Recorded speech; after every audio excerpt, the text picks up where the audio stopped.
drumming against the glass windows of Government House as though the heavens themselves were pounding war drums. Inside the executive chamber, the city lights flickering across the drenched skyline. His reflection on the glass looked older than his 60 years, wrinkled, tired, but with eyes still sharp, calculating. In less than 6 months, his 8-year reign as governor would be over. His time, his power, his absolute control, slipping away. But Governor Storrm was not a man who allowed fate to dictate his legacy. He had already chosen the man who would succeed him, his loyal protégé, Commissioner of Finance, Dr. Michael Bassey. Young, brilliant, and pliable. Someone who would protect Storrm's interests long after he left office. Or so he thought. Because even as Storrm plotted, forces darker than the storm outside were already moving against him. That very night, in a dimly lit lounge along Marion Road, a meeting was taking place. Senator Gabriel Eshon, Storrm's oldest ally turned quiet rival, raised his glass of whiskey and whispered to the men around him. By the time Storrm knows what hit him, Michael Bassey will not only betray him, he will bury him. And just like that, the first dagger was drawn. The storm outside raged harder, but inside the governor's private office, silence reigned. Dominic Storrm leaned back in his leather chair, fingers stippled, his gaze fixed on the framed portrait of his younger self that hung on the wall. A younger Storrm, smiling, confident, unscarred by years of political battles. He exhaled heavily. Michael is the only one I can trust, he murmured to himself. The door opened with a soft click. Michael Bassey stepped in, immaculate in a navy blue suit, his tie perfectly knotted, his glasses giving him the aura of a technocrat who belonged in boardrooms more than the murky waters of politics. Sir, Michael bowed slightly, a gesture of respect that always pleased Storrm. Michael, sit, the governor said, gesturing to the chair opposite. He studied the younger man for a moment. He was everything Storrm wanted in a successor, brilliant, untainted by scandal, and most importantly, dependent on him. Your name will be announced as our party's consensus candidate next month, Storrm said, his voice low but firm. I need you to remember, loyalty is everything. I built this empire.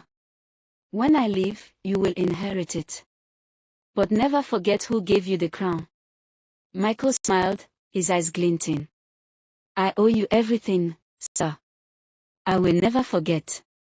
But inside, Michael's thoughts were already miles away. He had made promises Storrm did not know about, promises that would shake Calabar to its core. Across town, in a hidden backroom of the luxurious Marina Resort, Senator Gabriel Eshon sat at the head of a polished mahogany table. He was older than Storrm, but unlike the governor, age had not softened him. His eyes burned with ambition that refused to die, even after decades in politics. Around him sat 4 men and 2 women, power brokers, business magnates, and party chieftains who controlled the lifeblood of Cross Rivers politics. Gabriel cleared his throat. Gentlemen and ladies, Storrm believes he has already chosen his successor. Michael Bassey. But Storrm has forgotten one thing, Michael is not his puppet. He is mine. The room went still. One of the men, Chief Okon, frowned. Are you saying Bassey has agreed to abandon Storrm? A sly smile crept across Gabriel's face. He didn't need convincing. The boy is smarter than he lets on. He knows Storrm's era is over. He knows that aligning with me is the only way to truly hold power. The others exchanged uneasy glances. Storrm was still powerful, dangerous even. Betraying him openly was like signing one's own death warrant. But, Gabriel continued, raising his hand, this is not merely about betrayal. This is about survival. Storrm has too many enemies. The moment he leaves that office, the vultures will descend. Bassey is our insurance policy. Together, we will crown him, but he will dance to our tune, not Storrm's. The deal was sealed with silence, each person knowing they had just become part of a dangerous masquerade, a dance where one wrong step could mean political death. By the next morning, Calabar buzzed with rumors. Newspapers whispered of secret alliances, social media boiled with unverified leaks. Item noticed. He always noticed.